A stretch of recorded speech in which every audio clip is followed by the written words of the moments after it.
Good morning বন্ধুরা, প্রতিদিনের জীবনযাত্রা চ্যানেলে তোমাদের সবাইকে স্বাগত জানাই।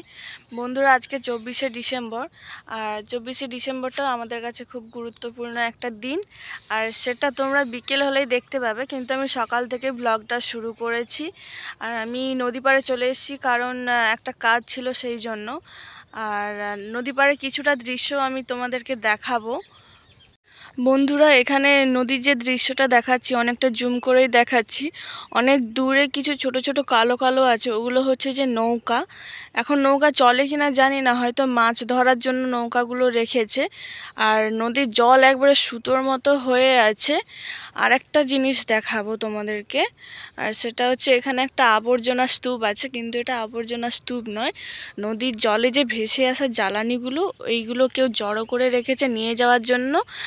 আর একটা সরু রাস্তার মতন দেখা যাচ্ছে, এখান দিয়ে মানুষ হেঁটে হেঁটে পুরো একটা রাস্তা মতো বানিয়ে দিয়েছে, সেই জন্য সরু রাস্তা মনে হচ্ছে। আর একজনকে দেখাবো, এই দেখো একটা মানুষ কিন্তু মানে যেই জায়গাগুলোতে জল আছে ওখানে মাছ ধরছে। মানে এই মানুষটি যেখানে আছে ওখান থেকে আর কিছুটা দূরে একটা ছোট্ট মতো দেখা যাচ্ছে কৌটো মতো, ওটা হচ্ছে ওর হাঁড়ি। আর এই নদীর চারপাশেই পুরো যেদিকে ওই গাছগুলো দেখা যাচ্ছে না, ওইদিকে বলে যে খেয়াঘাট। আগে নৌকো পারাপার হতো, কিন্তু এখন হয় না। দেখতেই পাচ্ছ না হওয়ার কারণটা, সব যদি ভরে একেবারে অবস্থা খারাপ হয়ে যায় তো আর কি হবে। আসলে নদী অনেকটাই দূরে ছিল, কিন্তু যখন আমরা ছোট ছিলাম তখন হচ্ছে যে নদী ভেঙে ভেঙে অনেকটা কাছে চলে এসেছিলো, আবার কিন্তু নদী ভরে কিন্তু আবার দূরে চলে যাচ্ছে। আর এই যে কুল গাছটা দেখতে পাচ্ছ তোমরা, আমরা এখানে এসেছিলাম 2017 সালে। তো যখন 17 সালে এসেছিলাম এই গাছটা অনেক ছোট ছিল, একবারে ছোট চারা গাছ, কিন্তু আস্তে আস্তে অনেকটা বড় হয়ে গেছে। আর এই সামনের কুলগুলো তো পুরো সবাই পেড়ে খেয়ে নিয়েছে, তবুও তোমাদেরকে আমি দেখাচ্ছি হাত দিয়ে পেড়ে। এই দেখো, এর কুলগুলো হয়েছে, একবারে ছোট কুলগুলো এরা রেখেছে, কিন্তু বড় কুলগুলো এরা পেড়ে খেয়ে নিয়েছে। আর তোমাদেরকে এর আগে একটা ভ্লগে আমি খেজুর গাছে হয়তো আমি কোনো টিন ঝোলানো বা হাঁড়ি ঝোলানো কিছু দেখাতে পারিনি, আজকে আমি খুব ভালো করে দেখাবো। এই দেখো, টিন ঝুলিয়ে রেখেছে। আসলে আমাদের বাড়ির কাছাকাছি কিছু মানুষ দূর দূরান্ত থেকে আসে, এরা কি করে হগলার ঘর বেঁধে, তো ওখানেই ওরা খেজুরের রস মারে। এই যে হগলা কাটাগুলো দেখতে পাচ্ছ, এই হগলাগুলোকে নিয়ে কিন্তু ওরা বাড়ির মতো বানিয়ে নেয়, বানিয়ে ওরা কিন্তু থাকতে শুরু করে। আর আমি যে এসেছিলাম তার কারণ এই যে কালো পেপারে যে ঘুঁটেগুলো আছে এইগুলোই কিন্তু আমি মিলে দেব, যেহেতু আমাদের উনান আছে, তো উনানে জ্বালানির জন্য এই ঘুঁটেগুলো ব্যবহার করা হয়। গতকাল এসেছিলাম, অল্প মিলেছিলাম, অল্প তুলে রেখে দিয়েছিলাম, তো মা তারপর পুরোটা ঢাকা দিয়ে দিয়েছে, কেননা শিশির পড়ে গেলে সমস্যা হবে সেই জন্য। আর এই যে হগলাটা আছে এই সামনে শোয়ানো, এটা আমাদের আসলে আমাদের প্রায় শেষ হয়ে এসছে হগলা, তো মা আবার নদীতে যাবে কাটতে। তো কেননা এই হগলাটা অনেকটা উপকার হয় জল গরমের জন্য। এই দেখো, আমি পেপারগুলো খুলে দিয়েছি, এরপর এই পেপারটা যতটা লম্বা আছে অতটা আমি পেতে দেব, রোদটা পড়লে অনেকটাই শুকনো হবে। এই দেখো বন্ধুরা, কত সুন্দর করে মিলে দিয়েছি।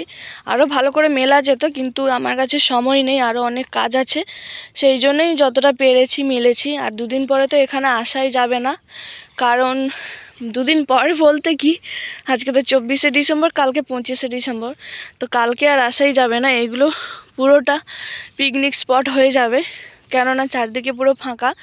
আর এখানে বিকেলবেলা আসতেও পারবো না, কিছু না, শুধু এই দিকটা নয়, বরং এই দিকে যতটা দূর মাঠ যায় অতটা পুরো পিকনিক স্পট হয়ে যাবে। কেননা পিকনিক যেমন হবে, ওদের কিছু প্রোগ্রাম হবে, ভিডিও সমস্ত কিছুই এখানে হয়। অনেকে এখানে ফটোশ্যুট করে। দূরে একটা বাবলা গাছ, যদিও বা দেখা যাচ্ছে, তোমরা বুঝতে পারবে কিনা জানি না, তো ওটা আমি জুম করে দেখাচ্ছি। এই যে যেই গাছটা আছে ওই গাছটার ওখানে অনেকে ফটোশ্যুট করে, তো সেই জন্য আজ থেকেই হয়তো চলে আসবে, এরপর আসতে পারবো না নদী পাড়ে খুব একটা। আরও একটা খেজুর গাছ আছে, সেটা আমি তোমাদেরকে ভিডিওর মাধ্যমে দেখাবো। সেই গাছটাতেও কিন্তু, সেই গাছটার ভিডিও দেখিয়েছিলাম, কিন্তু সেই গাছটারও আজকে টিন ঝুলিয়েছে সকালে দেখলাম, তাই ভাবলাম তোমাদের সঙ্গে শেয়ার করি। এই দেখো, এই যে গাছটা, এটা বট গাছ না অশ্বত্থ গাছ জানি না, কিন্তু এর সঙ্গে খেজুর গাছটা পুরো একসঙ্গে জড়িয়ে আছে আষ্টে পিষ্টে। তো ভালো করে তোমাদেরকে দেখালে বুঝতে পারবে। এই দেখো কীরকম আষ্টে পিষ্টে জড়িয়ে আছে। আর এই যে টিন খেজুর গাছে এর আগের বারে খুলে নিয়েছিল, কিন্তু এইবারে আবার ঝুলিয়েছে যতক্ষণ না ভালো করে রস নিগড়াচ্ছে। এটাই হচ্ছে ব্যাপার। এরপর আমি বাড়ি চলে যাচ্ছি, তো বাকি অংশটা তোমাদেরকে পরে দেখাবো। বন্ধুরা এখন বিকেল 4টা বাজে, তো আমি বেরিয়ে পড়েছি চার্চে যাব বলে, কেননা বিকেল 4টের সময় চার্চে আসতে বলেছিল। আর যদিও বা অনেকটা দেরি করেই আমরা বেরিয়েছিলাম, প্রায় 6টার দিকে, কেননা আমি প্রপার টাইমে পৌঁছে গেলেও অনেকে আছে যারা টাইমে পৌঁছায়নি, কেননা অনেকে দূরে বাড়ি থাকে, আসতে সময় লাগবে সেই জন্য। আর আমরা শহর পরিক্রমা করেছিলাম। আর দেখতেই পাচ্ছ তোমরা আমাদের চার্চের নাম লেখা আছে, আরও অনেক মেম্বার আছে। আর বেশিরভাগ মেম্বাররা পেছনের দিকে আছে, কেননা ওরা নাচ করছে। আর যদিও আমি নাচতে পারি না, তো আমি নাচিও না কিছু না, সামনের দিকেই আমি ভিডিও করছি। যদিও বা ওই সামনের দিকে আমি দাঁড়িয়েছিলাম, দুদিকে যেমন দুদিকে ধরে রেখেছে, আমিও ধরে রেখেছিলাম অনেকক্ষণ। তারপর একজন বলল যে সে ধরবে, আমি ঠিক আছে ধরো। এরপর যে শান্তা আছে, তোমরা দেখতেই পাচ্ছ যে শান্তা সামনের দিকে এগিয়ে যাচ্ছে। আর যত ছোট ছোট বাচ্চা আছে সবাইকে কিন্তু চকলেট দিচ্ছে। আর রাস্তায় যত ছোট বাচ্চা পড়ে, বড় মানুষ সবাইকেই চকলেট দেয়। আরও দুজন ছোট ছোট শান্তা সেজেছিল। তো লাইটে তো পেছনের দিকে কিছুই ঠিকঠাক করে দেখা যাচ্ছে না। আর ভাবছিলাম হয়তো দেখা যাবে খুব ভালো হবে, কিন্তু কিছুই তেমন দেখা যাচ্ছে না। আর হাঁটতে হাঁটতে অনেকটাই চলে এসেছি, প্রায় 2 ঘন্টার মতো হাঁটা। আর এইটা হচ্ছে যে আমাদের তমলুক কোর্ট, যার ভিডিও তোমাদেরকে এর আগে দিয়েছিলাম। এই দেখো সামনে ফাদার আছে, যেটা সাদা গাউনের মতো পোশাক পরে আছে। আর শান্তা এদিকে সেলফি তুলতে ব্যস্ত, মানে পুরো মানে শহর পরিক্রমা করে যখন চার্চের দিকে চলে এসেছি তখন সেলফি তুলছে, কেননা এখানে তো খুব একটা লোক নেই, এগুলো যেহেতু মানে কোর্ট এলাকা সেই জন্য। আর আজকে সত্যি কথা বলতে যাওয়ার ইচ্ছা যদিও বা ছিল, ভাবছিলাম যে যাব না, কিন্তু তাও বেরিয়েছিলাম, কেননা হাঁটতে পারতাম না এতটা, মানে একটু শরীরটা খারাপ ছিল সেই জন্য।